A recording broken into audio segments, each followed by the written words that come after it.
on Saturdays thrill, college kings clash, chasing that wheel. Sundays bring the pros, big hits, big plays, NFL battles where legends are made. From rivalries fierce to underdog shocks, we break it all down. It's the Blitz and the Block.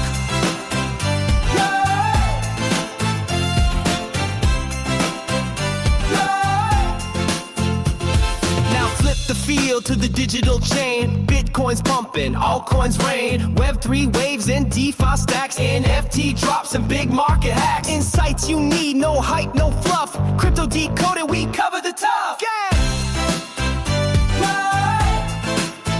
The Blitz and the Block. Where football meets the blockchain. Let's dive in.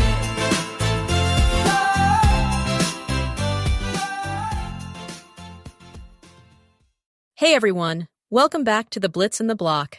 I'm Katie Randall, and as always, I'm here with Crypto Dan. Dan, you ready for another wild week? Oh, you know it, Katie.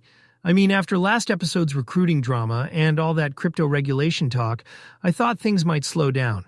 But nope, summer's just heating up, on the field and on the blockchain. Right? Let's kick things off with college football. Texas is sitting at number 1 in the preseason rankings, and Arch Manning is finally getting the keys to the offense.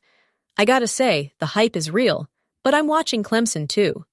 They've got, 81% of their roster coming back? That's a ton of experience. Yeah, and don't sleep on Florida either. DJ Lagway's got them buzzing, and Illinois is kind of sneaking up as a Big Ten dark horse. I always love these underdog stories. Reminds me of some of those breakout crypto projects we've talked about. You never know who's going to pop. Totally. And, being a former D1 pitcher, I remember that preseason pressure. When you're ranked high, every team's gunning for you. It's like you walk into the stadium and you can just feel the target on your back. I can't imagine what it's like for these kids with all the media and social now. I mean, I had to deal with local reporters, not like a million Twitter followers dissecting every pitch. Yeah, and it's not just college. The NFL's got its own shakeups.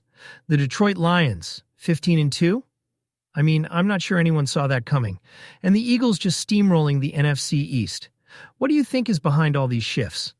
Honestly, I think it's a mix of smart front office moves and just teams finally clicking. Detroit's been building for a while, and now it's paying off. The Eagles, they're just deep everywhere. But it's wild to see the Cowboys and Giants at the bottom. I always mix up which year Dallas last missed the playoffs, but this feels like a real changing of the guard. Yeah, and it's not just the big names. You've got teams like the Rams and Seahawks hanging around, and then the Vikings right behind Detroit. It's like the whole league's in flux. Reminds me of what we talked about last episode, how one injury or breakout can flip everything. Sports and crypto, man, both full of surprises. Exactly. And with training camps about to open, I feel like we're just getting started. But let's talk about what's really shaking up the college game, money. That's our next stop. Yeah, so this new NCAA rule, schools can pay athletes directly starting next July, up to $20.5 million a year. That's huge, but there's a catch, right? Non-revenue sports are already seeing cuts. It's like you get more for football and basketball, but what happens to, say, swimming or tennis? Yeah, it's bittersweet. I mean, as a former athlete, I love seeing players finally get paid. But I worry about the sports that don't bring in TV money. Some programs are already getting the axe. It's going to change the whole landscape. Maybe for the better, maybe not. I might be wrong, but I think we'll see more schools focusing on just a few big sports. And it's not just college. The NFL's got its own money drama. Patrick Mahomes is looking pretty happy with Rashee Rice back and healthy. That's a big boost for the Chiefs. But then you've got Jalen Moore, $30 million deal, and people are already worried he might be a bust. That's a lot of pressure for a young guy. And don't forget Najee Harris. He had that eye injury from a fireworks accident. Classic July 4th story, right? But he's supposed to be ready for camp. It's just every year there's something. And the Chiefs, man, they're rolling the dice with that O-line shuffle. It's like, you can have all the talent in the world, but if the chemistry's off, it falls apart fast. That's so true. It's kind of like crypto investing, honestly. You can have the best tech, but if the team's not working together, or if there's too much outside noise, regulation, market swings, whatever, it can all go sideways. The stakes are high, and the pressure's real, whether you're on the field or trading tokens. Yeah, and the off-field stuff matters more than people think. Like, Mahomes gets a healthy receiver, and suddenly the whole offense looks different. Same with a new rule or a big investor in crypto. It can change everything overnight. Speaking of big moves, let's get into what's happening with Ethereum this week, because it's wild. But first, here's a little public service announcement. When we discuss cryptocurrency, we are not providing financial advice. We are not financial advisors. Therefore, please conduct your own research before investing in anything. I hope that we made that clear. All right, so, the Ethereum Foundation just sold 10,000 Ethereum, about $25.7 million worth, to SharpLink Gaming. This is the first time a public company's bought directly from the foundation. SharpLink's saying they're going to use Ethereum as their main treasury reserve, and they're planning to stake and restake it, so it's basically getting locked up. That's a big deal for mainstream adoption, right? Yeah, it's huge.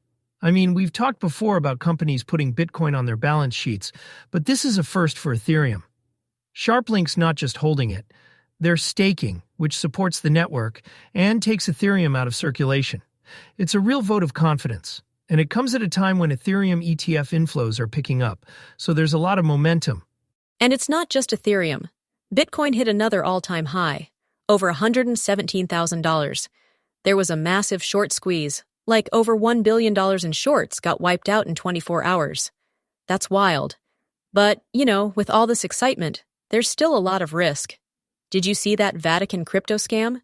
People were actually falling for a fake Vatican chamber token. The Vatican Bank had to come out and say, nope, not us. Yeah, scams are getting more sophisticated.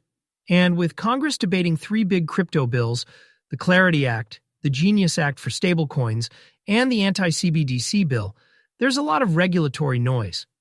Some of these could really shape how crypto works in the US, but it's still up in the air. Betting markets are optimistic about the stablecoin bill, but the others? Not so much. It's a lot like the NFL. One rule change, and suddenly the whole game's different. Totally. And, I almost fell for a phishing scam when I first started in crypto. I got this email that looked legit, Ethereum logo, all that.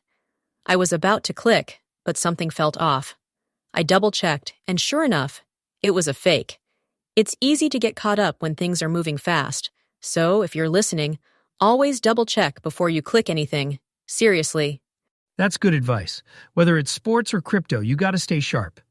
There's always another curveball coming, and with all these shakeups, on the field and on the blockchain, I think we're in for a wild season. Couldn't agree more. All right, that's it for this week's episode of The Blitz and the Block. We'll be back soon with more gridiron drama and crypto chaos. Dan, always a pleasure. Always, Katie. Take care, everyone. Stay safe out there, and don't get faked out by the next big headline. See you next time.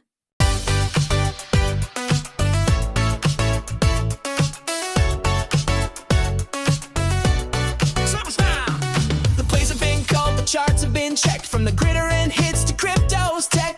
Touchdown scored and tokens rise. We've covered it all, no compromise. Stay locked in as the seasons turn. With every update, there's more to learn. Football, fire, and blockchain shocks. Only right here, the Blitz and the Block.